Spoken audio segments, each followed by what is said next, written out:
Happy Friday, everybody. This is your host, Crystal Jordan with Reality Check. And I don't know about you, but we've been having storms. There's been hurricanes. There's a lot going on in the news. I thought it would be nice to have a reality check that talked about all things luxury, all things beautiful, all things travel, since most of us haven't been able to do much of that during COVID. So I have the beautiful couple, Sean and Crystal Foote. They are from Mediterranean Below Deck on Bravo. They're going to be joining us to talk all about their beautiful travels, the luxury, the lifestyle, living on a yacht. Please help me welcome Sean and Crystal Foote. Let's get them here. Hey, Crystal. Hi, Crystal. Hey guys. Happy Friday to you both. Happy Friday. Nothing like a Friday. Nothing like a Friday. But like I said, I think that, weather's been bad. I mean, we're enjoying a great day today in Atlanta, but we had a week that was full of bad weather. Most people haven't been able to travel. And then we see you all out on the yacht, jet skiing, enjoying the good life with Mediterranean Below Deck. How did that show get started? People have really enjoyed seeing couples, beautiful couples out enjoying the good life. How did you guys get started with Mediterranean Below Deck? Yeah, so you want me to take this? Yeah. Okay. So I want to take it back maybe a year and a half, 2 years ago. Crystal and I, we typically do vision parties for holidays with our family. Nice. So we did a vision party, and we actually both put, a yacht on our vision board. And as a matter of fact, it's something that I keep as my wallpaper on my phone. And then fast forward a couple months later, we're in Jamaica with a couple of our friends. And Crystal had been approached by one of her clients who was in direct contact with the casting director for Below Deck Mediterranean, who was interested in having us. So we talked to our friends while we were on this trip, and hey, you guys be interested in doing this? And everyone was on board because we love to travel. And then a couple months later, we're sitting on this mega yacht, 285-foot yacht in the middle of the Mediterranean off the coast of Spain. So definitely the vision came to fruition. I would say the twist was we didn't imagine that it would be filmed and documented, and the world was going to see our trip, but that was the extra sprinkle on top. Yeah, well, that's quite a sprinkle. I was actually going to ask you about that because I was reading another interview, and it stated, I think Crystal said that this was on you guys' vision boards, both. What is it about travel that both of you guys were just so inspired by? And was that individually? Did you both have that vision individually and you came together as a couple? Or is that something that you guys grew to love together? We actually individually, when we first met each other, we talked about all of our passions and things we wanted to do and our bucket list. And we both love travel. We love food. We love travel. And so we made a list of how many countries? Well, of every country. Of every country, but how many have we traveled today? Like 25 each. And so on that list, we tick off every country we go to together. And it's been awesome. Just a thing to do that, we share. Yeah, that is beautiful. So it seems like, because I think people look at it's two things. It's the travel, it's the beautiful scenery, but then it's also the couples. And I think, seeing biracial couples, just couples together, period, really enjoying each other and having something that they do in common that they can really enjoy. I think those two factors are great. So do you think that's something that made you guys' relationship stronger, the fact that both of you guys shared this passion for travel? Oh, absolutely. That's sort of our highlight every year. We try to knock off two off the list every year and at least travel to two different countries that we haven't experienced before. So it's something that we always look forward to because it's a passion that we share, we get excited about. And so, yeah, we continue to follow in that vision of traveling the world and, getting a little dose of every country and every culture and every experience and the different food and the languages and the people. It's just something that we just love and adore. And Crystal, to be honest with you, we work so hard, every day. We have a 4-year-old daughter who keeps us very busy. And so just to have that break to travel with each other and, you know, build on a relationship and make more vision boards and talk about, you know, different goals we have as a family, individually. I think it's great to have that time spiritually together, romantically together without the little one, because we do take, you know, couple vacations and family vacations separately. So it's just a great time to have to just rekindle and to bond again. I love that. I love so many things you guys are saying. Number one, the fact that you shared that vision board experience with your family. I think that's so cool and so necessary. So many times we see one person become aware, but it's so important to share that. And I'm sure that's inspired your family.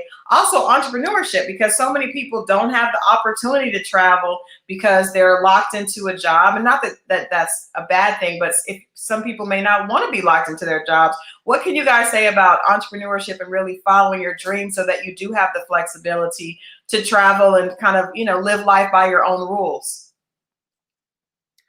Yeah, so entrepreneurship is just sort of wired, I think, in both of us, and you know, the opportunity for untapped potential, you know, only exists when you're in control and you're behind the steering wheel. So, you know, it's something that drives us. It's something that we get excited about.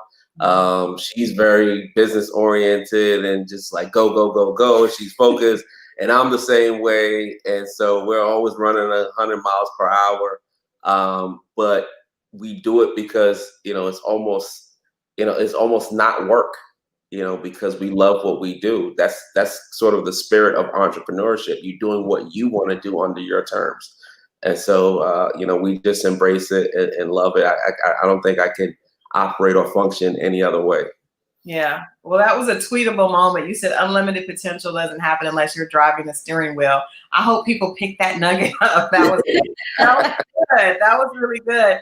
Now, Sean, you actually have roots in music. So can you talk a little bit about your past and how you were able to pivot, you know? And I think that's another thing that's really important with entrepreneurs is the ability to pivot when you see greater opportunity. So can you speak to that a little bit? Right.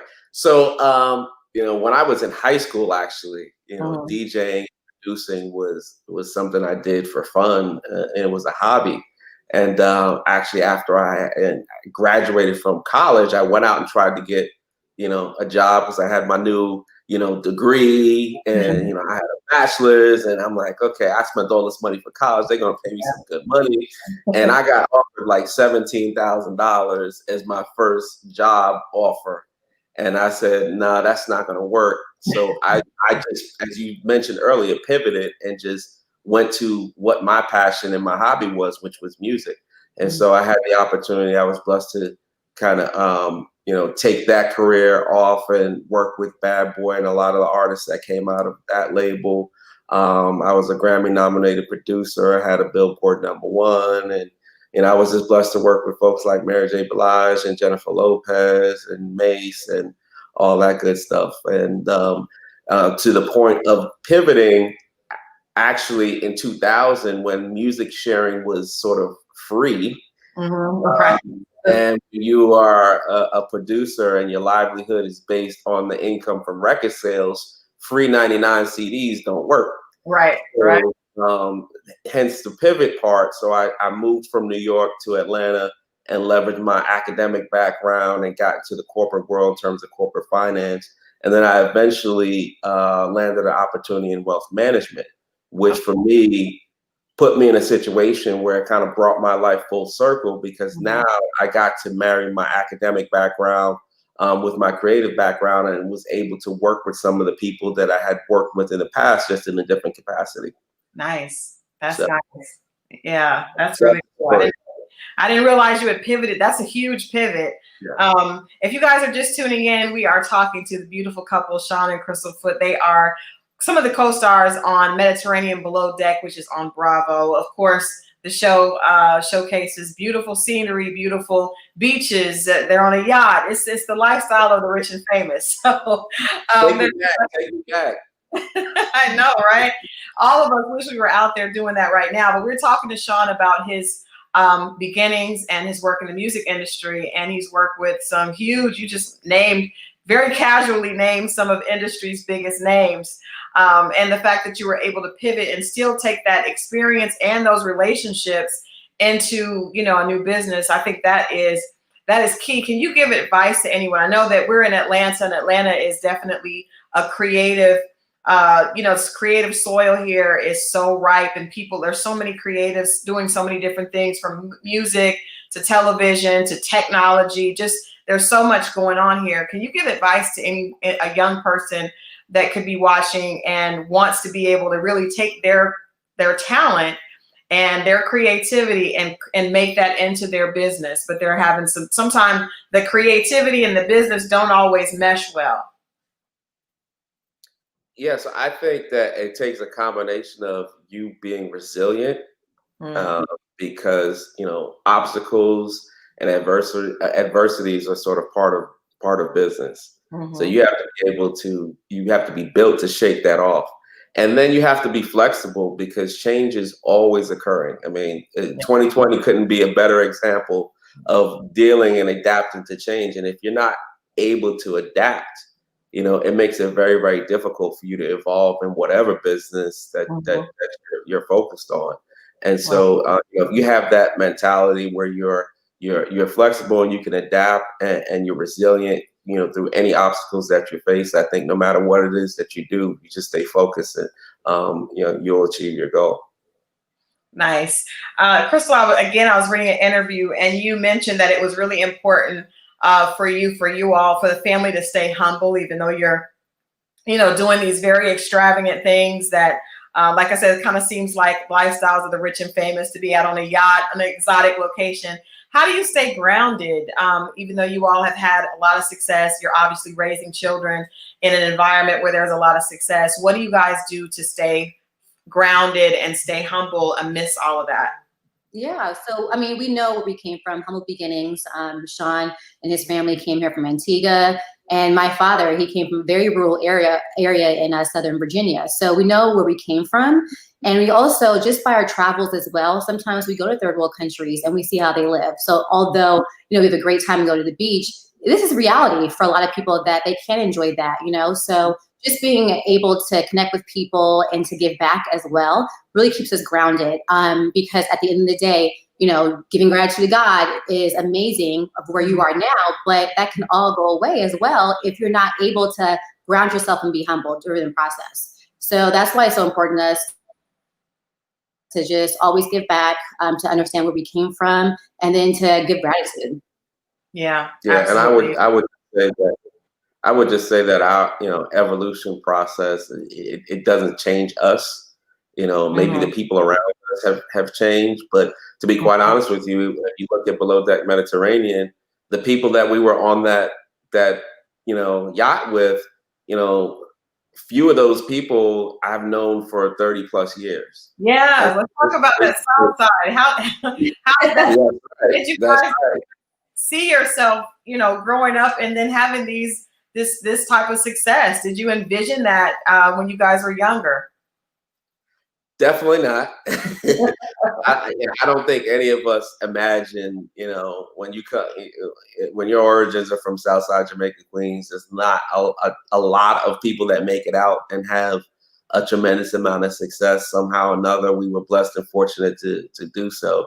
But I can tell you, if I think back 30 years ago, I would have never imagined some of the things in the life that I experience now, Yeah. would have ever happened. So I don't even think I would have even thought I would be moving out of New York City. So that's a big deal in itself. But yeah, we've all come a very, very long way from where we started. Let's put it that way. Yeah. Well, I want to ask you that. You mentioned it before I got around to it, because I was doing an interview last week with the author, and Steve Canal, and he was talking about how often, sometimes the people you grow up with, you grow out of those relationships because they're not headed in the same direction as you are. How do you think you've been fortunate enough to have had relationships that extend back that far, where you guys all were growing, maybe not at the same pace, but in the same direction, so that you were able to keep those relationships? That really is rare. And I think it's a great thing because it allows you to stay connected and to really know that those people are there. That friendship's got to feel different when it expands back that far. But how do you think you were able to keep those relationships where some people find that they outgrow, or their friends and the people that they're around when they're younger don't really mature, or they don't aspire to the same lifestyle that they eventually end up living? I think it's a testament to character. Mm-hmm. Because as I reflect on my life, I think about people that I know that have not come as far as I have come. And I know people who have come way further that are famous and all of this. And some of those people have changed. And, I'm not that person. If you have a relationship for 30 years and I haven't seen you and I bump into you, I'm going to treat you like the same relationship we had 30 years ago. Yeah.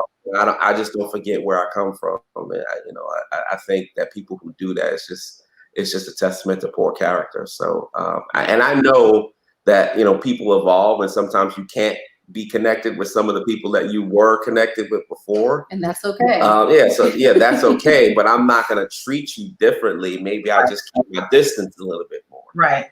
Right. But yeah, that's my thoughts on it. I don't know about you, Crystal. Yeah, I think evolution, like you said before, change will occur, whether that's from a personal standpoint to a business standpoint, right? I have a friend that I've known since I was 10, but our trajectory in life matched. It was very similar. So that's why we're still together to this day, and we're going on vacation, hopefully soon when this pandemic is done. But yeah, it's just, having the same mindset and beliefs is very important to me. So being grounded in faith and spirituality, I think that also helps with just having that same, friend that you've had over decades and decades lasting long. Absolutely. Add a little bit more light to that frame. Crazy. All right, so let's get into the show. You guys mentioned earlier getting a chance to go to different places and try different food and explore different areas. Can you talk to us maybe about each of you? Give us your most memorable place that you guys visited on the show, and tell us a little bit why. For those of us that haven't got a chance to travel quite as much as you all, give us a little bit about one of the places that you guys enjoyed the most and what it was about that location that really stuck out to you. I don't even remember the city that we went to when we went on the trolley. Yeah, I don't know. Valdemosa? Yeah, I think maybe. It might have been Valdemosa, but it was a city that we did an excursion on. And I say for us, because of the twist of it being on a reality show, our experience, I think what the most memorable part of that was, when you get off, the yacht and you go to the city and you have this camera crew around you and there's 30 people surrounding you, watching your every moment. It draws a crowd. So people are like, who are they? Is that Barack and Michelle? Beyonce and Jay-Z, and they're snapping pictures of you, and that was a unique experience. It felt like we had Secret Service around us 24/7. But we got a chance to visit an old historic church, and we went hat shopping, and we both love hats. So it was just a wonderful, wonderful day, and everybody picked out hats, and which I think kind of identified their personality, so to speak. And so that was one of the most memorable experiences I think of as we got off the yacht, I should say. Okay. Yeah, for me, there are, so many great moments. I would say to sum everything up would be that it was the best customer service I've ever gotten in my life. Like, it was outstanding. And even though it's a show, right, that's still the crew's job. They still charter other yachts. And so I've been on other yachts before and the customer service was not that good, but this was the best I've ever had in my life. And they really tried hard to make us happy. And so I would say, just summing it up, everything, they're amazing. Yeah, she's 100% right. There's not a moment that you yearn or need anything, because they are always in your face. Do you need another drink? Do you need this? Do you need that? Are you okay? Is everything fine? And the service is just impeccable. It is. Yeah. Well, one of the viewers said you guys were nice to the chef when he was messing up. That says a lot about you guys staying grounded. The fact that your personalities and you guys were still gracious, even in that situation. That's not always what we see. Yeah, Right. so I want to speak to that really quickly because that was important for us because when everyone thinks reality show, and you brought it up earlier on in the conversation, you're dealing with COVID and you're dealing with all this negativity. People have a lot going on, and so we felt that was important not to change as we're on television because most people who are on these mega yachts, they're super, super wealthy and millionaires and billionaires. I mean, you literally have to be wealthy enough to charter a yacht that costs $300,000 per week. And so, it's good for you to let us know the cost. Did not know that, Sean. You guys put that $300,000 a week. That will not be happening for me. Maybe I can find a friend that can do that and ride along with them. But that's good goals. Okay, yeah, We're gonna put that on the vision board for next put that year. on the vision board. It might happen. But yeah, so sometimes it comes with a certain level of arrogance and pompousness or what have you. But we felt like we don't want to project that on television. We just wanted to be the core and the essence of who we were as individuals. And so one of the big things that we noticed was that the response was overwhelming, that people loved it because we weren't, a-holes, right? We were nice people. We Which were nice people that someone with that much affluence could still be nice, which is sad in a way, but it's great that you guys did give that experience so we can kind of start to change that narrative. Exactly. Agreed, yeah. Yeah, we could, when we got our burnt nachos, we could have flipped out and thrown, thrown the chef overboard. Yeah. But we were very, nice about the experience, and we appreciate his effort, and we're still in contact with him to this day, and we love him because he was a great person. The quality of the food just wasn't up to par, but he did his best. Right, but he saw his effort. Well, I know that there's with Travel Noir and so many African Americans really talking about their experiences traveling, and that's one of the things that people share a lot on social to show that they've made it.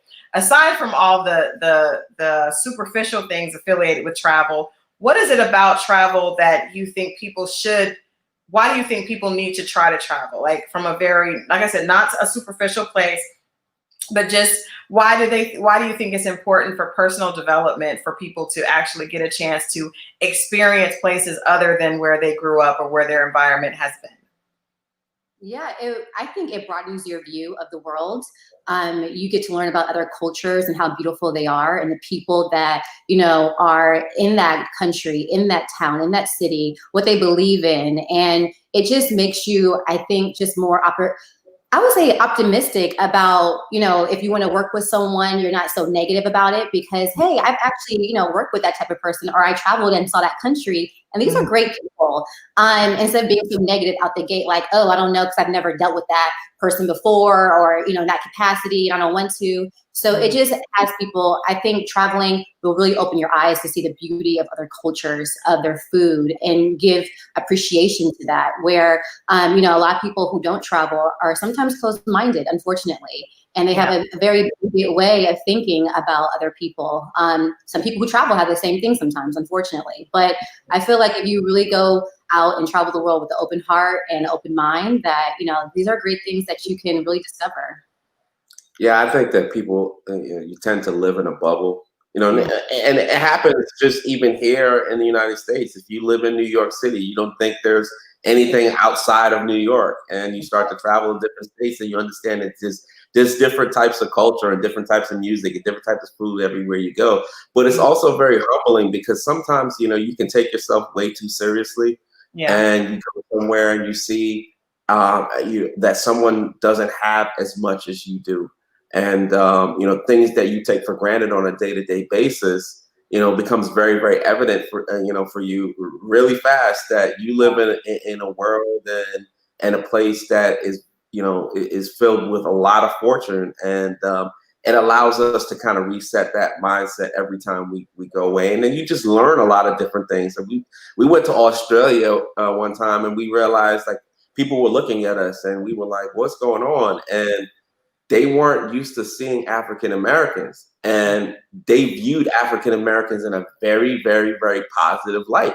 Mm-hmm. And so we didn't know that before we went there. And they're like, oh yeah, we see Africans, but we never see African Americans. They don't come over to Australia.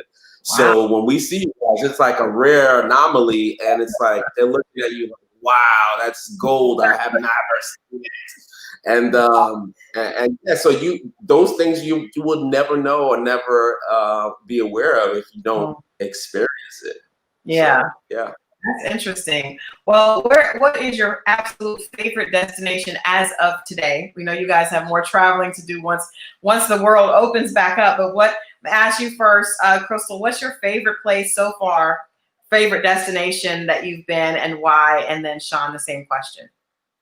The Amalfi Coast, hands down. From a culinary standpoint, the people there are so amazing. They treated us like we were their cousins. Like, come over to my brother's restaurant, we'll cook the fish you just caught. And they're singing opera in the middle of the restaurant floor. And like, here's a toast to life. It was such an incredible experience for me. Because typically, you know, when we go to Europe, we get the stares and we get the picture taking and things like that, because people aren't really used to seeing a lot of African Americans, or they think we're like celebrities, like rappers and things. And it's like, no. But in the Amalfi Coast, they didn't treat us like that. They treated us like we're part of the family, and I really appreciate that. I like that. Yes. And for me, I'm gonna say Bora Bora, because that was a very, very unique experience in the sense that, first of all, you travel there. When you get there, you actually have to take a boat to your hotel. So there's a dock at the airport. Like a fishing boat. Yeah, so no one leaves the airport unless they get on a boat. Right. And so go on a boat to your resort, which every resort is like this little mini island. And so you get there and in these overwater bungalows, and it's just, you just have the opportunity to kind of completely disconnect from the world because you're out in the middle of the Pacific Ocean. Wow. And you barely can connect with anyone, and it's just you and nature and life, and it just allows you to kind of reset, you know, and recharge. And I just love that experience. Yeah, a lot of people get pregnant in Bora Bora. That sounds awesome. I'm going to ask you guys, just from my personal knowledge, and you guys, I'll try to ask questions that the viewers may want to tap into too. But I know we've seen Bora Bora where you're out in the middle of the ocean, or there's I guess places there where you're kind of suspended and the pictures look beautiful. And then also, I'm not sure if it's the Maldives or the Maldives where the hotels just look absolutely beautiful. It looks so secluded. Have you guys been there? We have not been there yet, but it is on the list. I have one that you guys have not been to. You guys will have to come back and tell us how it is. Tell people where they can see Mediterranean Below Deck, when they can see it, and how they can follow you guys on social. Yeah, so you can catch Below Deck Mediterranean on Bravo. It airs on Monday nights at 9 p.m. You could always go to their app or their website to catch the episodes that we were on, 9 and 10. And for socials, we are at Southside_POV_TV. Cruise called Southside. That's where we're originally from. So Southside_POV TV. And then for any type of, you want tips and tricks on how to do a vision board, visualization, manifestation exercises, you can follow me on Instagram at Crystals by Crystal. Like that. Of course, the name Crystal, I have an extra connection with you on the name. That's right. But thank you guys so much. And shouts out to Bravo for, showing us something that's positive. I think reality TV needs to reflect who we are as a collective and not a monolith. So we love seeing something very positive and inspirational. And thank you guys for sharing that. The vision board, I think, was a great place to start. Hopefully some people will become inspired to travel and share that with their friends and family. That's a great story. So we appreciate you guys checking in with us today for an inspirational reality check. And you guys definitely have to come back and let us know what happens on the next trip, or where you go and what those pictures look like. We'll be waiting to hear. We got you covered, Crystal. Thank you so much. Thanks a lot. You guys enjoy the rest of your day. You too. Bye-bye. Bye-bye. And thank you guys for tuning in. That was a lot of fun. What a great couple. Just love to see love and relationships and people doing things together that they absolutely love is a great place for relationships to grow. So I hope you guys enjoyed that conversation. Make sure that you check out Below Deck Mediterranean on Bravo. This, of course, has been Reality Check with Crystal Jordan. I will see you guys next week. Don't miss Monday's Reality Check. We have someone from Lovecraft. I know a lot of you guys are into that show. I got a lot of questions. So we're going to talk Monday at 2 o'clock right here on Rolling Out's Reality Check. I'll see you guys then. Enjoy your weekend.